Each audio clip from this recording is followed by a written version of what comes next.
Merry Christmas. On pense tout connaître de Noël, mais cette vidéo a pour objectif de vous prouver le contraire. Des traditions improbables aux anecdotes insolites, la magie de Noël ne fait que commencer. Vous êtes bien cosy? Très bien. On va commencer par le maître de cette fête, le daddy. Non, pas lui, l'autre. Non. Klaus. Prénom? Santa. Le Père Noël. Une illusion, un être magique, un fainéant pour d'autres. Le mec ne bosse que 24 heures par an. Mais est-ce que vous voulez voir à quoi ressemblent réellement ces 24 heures? Christmas Calculate, je vous prie. Alors déjà, le Père Noël ne bosse pas 24 heures, mais 31 heures. Il a énormément de cadeaux à livrer, donc il joue avec les fuseaux horaires pour gagner un peu de temps. Noël commence dans les régions les plus à l'est, à l'île Kiritimati, aussi appelée île Christmas, car c'est l'endroit habité où Noël commence officiellement en premier. Ensuite, Daddy Christmas, il va se déplacer d'est en ouest, dans le sens inverse de la rotation de la Terre. Ici, on se dit qu'il commence à minuit le 24 décembre sur l'île Christmas et termine sa route le 25 décembre à minuit à Hawaï. Le décalage total entre ces deux zones est d'environ 31 heures. Donc dans les faits, s'il optimise son parcours, il a 7 heures de plus pour effectuer sa tâche. Et quelle tâche? Nous sommes environ 8 milliards de personnes sur Terre. 31% de la population mondiale fête Noël. Ok, ça nous fait 2,48 milliards de personnes. Selon l'UNICEF, environ 26% de la population mondiale a moins de 15 ans. Target, 645 millions d'enfants qui attendent que Santa Claus passe par la cheminée et bouffe leurs cookies. Si on prend que chaque foyer a en moyenne 2 enfants, 322 millions de foyers à visiter. Ça fait 2890 maisons par seconde. C'est son objectif. C'est du suicide! Et alors si on parle de la vitesse du traîneau, certains calculs nous amènent parfois à 126 fois la vitesse du son. Les rennes, ils sont comment là en sortie de virage? Ils sont pulvérisés, hein les pauvres. Mais donc finalement, comment réussirait-il tous ces exploits? Peut-être qu'ici, la physique quantique peut nous aider. En théorie, il existe le principe de superposition. Une particule peut exister dans plusieurs lieux ou états à la fois, ce n'est que quand elle est observée que sa position se définit. Le Père Noël pourrait alors être dans un état de superposition quantique, lui permettant d'être présent dans toutes les maisons simultanément pour livrer les cadeaux. Il n'est réduit à une position spécifique que quand quelqu'un essaye de l'observer. Ce qui expliquerait d'ailleurs pourquoi personne ne le voit jamais. Théorie fascinante évidemment, mais en pratique ce serait un peu compliqué. Les interactions du Père Noël avec l'environnement, etc. Enfin bref, ça rend cet exploit presque impossible. Mais finalement, ce n'est pas justement cette impossibilité qu'on appelle la magie de Noël.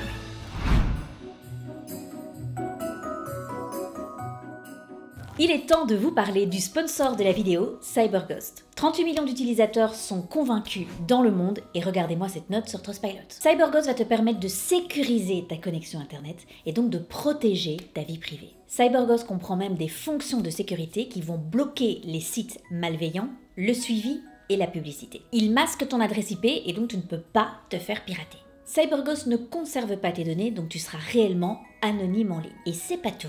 CyberGhost va te débloquer plus de 40 plateformes de streaming non disponibles en France. Et tu vas pouvoir y avoir accès en illimité dans le monde entier. Et en plus, CyberGhost est dispo sur tout, Windows, Mac, iOS, Android, Linux, Smart TV et les consoles de jeux.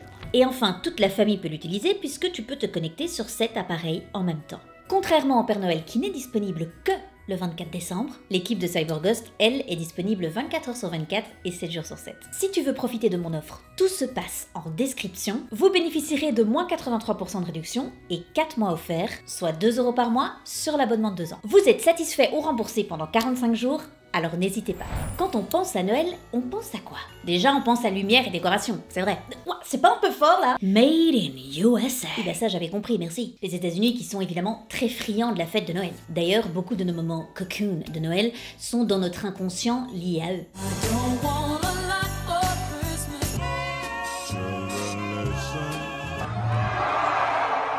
Ils en font même un peu trop, surtout au niveau des lumières.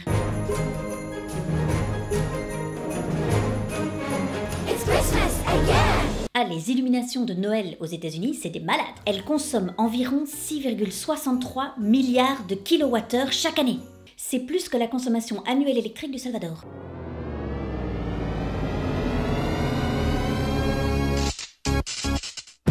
On vous demanderait d'éteindre la lumière. Noël, c'est aussi la fête de la démesure, faut le dire. On n'y pense pas, mais rien que les cartes de Noël. Les cartes de Noël qui sont une tradition mondiale. Encore aujourd'hui, des milliards de cartes sont envoyées chaque année. rien qu'en Angleterre, près d'1 milliard de cartes sont échangées chaque année. Aux États-Unis, environ 1,6 milliard de cartes sont achetées chaque année pour Noël. Et alors, en France, selon une étude réalisée en novembre 2023, 67% des Français apprécient recevoir des cartes de Noël de leurs proches. Quand on pense à Noël, on pense à quoi aussi, évidemment? Des cadeaux. Première question, est-ce que les gens aiment réellement les cadeaux qu'ils reçoivent? Une étude réalisée en France montre que 30% des Français ne sont pas contents de leurs cadeaux. An oven mitt? Vous vous rendez compte des milliards d'euros dépensés pour au final des gens qui font la gueule. Aux États-Unis, le pourcentage est même encore plus élevé. 53% des Américains admettent ouvrir au moins un cadeau qui ne leur plaît pas par Noël. Et alors eux, ils ont fait le calcul, on est à 9,1 milliards de dollars jetés pour des cadeaux qui ne plaisent pas. Enfin, visiblement, en France, les gens ne se laissent pas abattre. Non, en France, plus de 7 millions de personnes revendent leurs cadeaux de Noël. Ce marché de la revente des cadeaux, il représente au total 336 millions d'euros réinjectés dans l'économie. Mais question, en France, c'est Noël ou c'est une partie de Monopoly? J'exige de comprendre. Chaque Français prévoit en 2024 de dépenser une moyenne de 264,40 € pour leur cadeau de Noël. Bon, on démarrera tous le jeu avec ça. C'est tout? C'est en légère augmentation par rapport à 2023, non? T'arrêtes de râler. 43% des Français offrent des cadeaux faits main. Et là, t'es tombé sur mon hôtel, il faut payer maintenant. Ça, c'est un hôtel.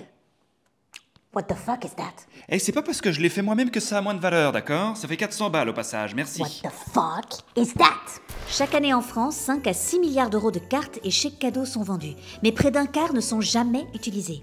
L'équivalent d'1 milliard d'euros de perdus pour les consommateurs. Carte chance.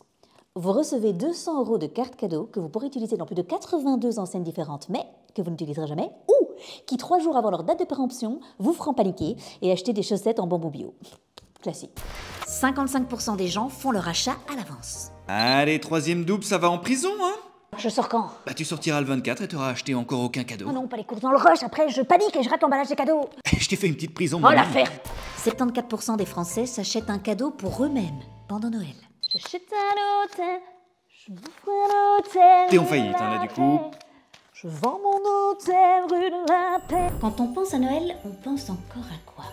Mais oui, mais les traditions évidemment. Mais alors, pas à celles que je vais vous partager maintenant. C'est toujours intéressant de se nourrir des autres cultures, et c'est vrai qu'on a tendance à se dire que les traditions de Noël, elles sont universelles. Mais en réalité non.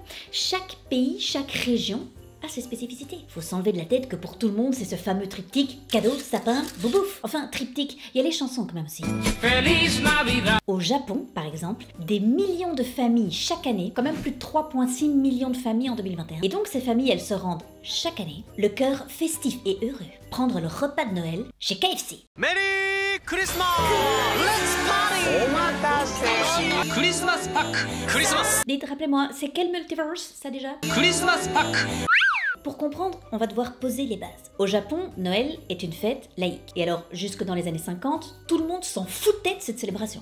Après la Deuxième Guerre mondiale, les Occidentaux débarquent et commencent à semer évidemment leurs petites graines. Coucou, nous sommes la mondialisation. Et c'est en 1970 que Takeshi Okawara ouvre le premier point de vente KFC au Japon, à Nagoya. Et alors 4 ans après l'ouverture de son premier magasin, il va nous pondre un coup marketing de génie. Il va nous lancer une campagne de pub intitulée Kentucky for Christmas. Cette campagne, elle a boomé et elle a pris une ampleur de dingue dans le pays.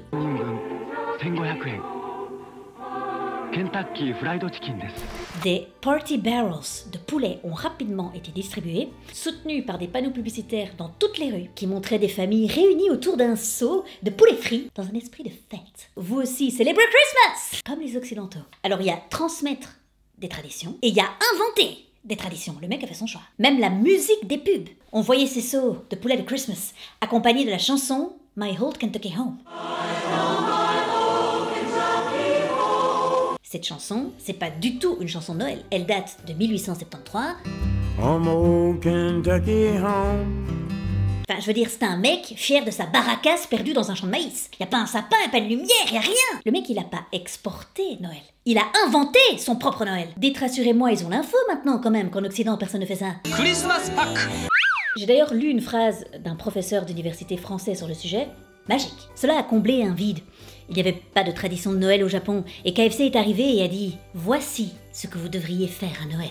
Tu combles un vide avec de la chapelure, toi? Mais taisez-vous, monsieur. Ils avaient pas de vide, déjà. Qu'une culture n'a de vide. Et leur culture est d'une richesse inouïe. Et en plus, pire affront, on soude leur gueule en inventant des traditions qui n'existent pas. Et encore aujourd'hui, ça reste un banger, cette histoire, hein. Ah, mais les Party Barrels de KFC à Noël, pour 28 balles, t'as le combo standard avec ses 8 morceaux de poulet, un accompagnement et un dessert. Enfin, si tu commandes à l'avance. Et les gens commandent à l'avance. Il y a des files d'attente pour choper ta commande à Christmas, c'est quelque chose. Les gens, pour être sûrs, mais précommandent des mois à l'avance pour avoir le repas. You'll need to reserve 1 month in advance. Et puis, bon, ils le rapportent chez eux pour le déguster en famille. Comme le filon marche bien, KFC innove de plus en plus chaque année. Enfin, invente de nouveaux trucs en plus chaque année. Des fraisiers, des biscuits, des brioches. Mesdames, messieurs, c'était la folle histoire du KFC Christmas Fake Chapelure. On va continuer à voyager dans les traditions de Noël du monde entier et on atterrit cette fois-ci en Espagne, en Catalogne. Dans cette région, l'une des traditions les plus... Je reviendrai plus tard vers vous avec le terme, je sais pas quoi dire. Il existe une tradition, c'est celle du cagatillo, traduisé par la bûche qui fait caca. Cette tradition qui est profondément ancrée dans la culture catalane,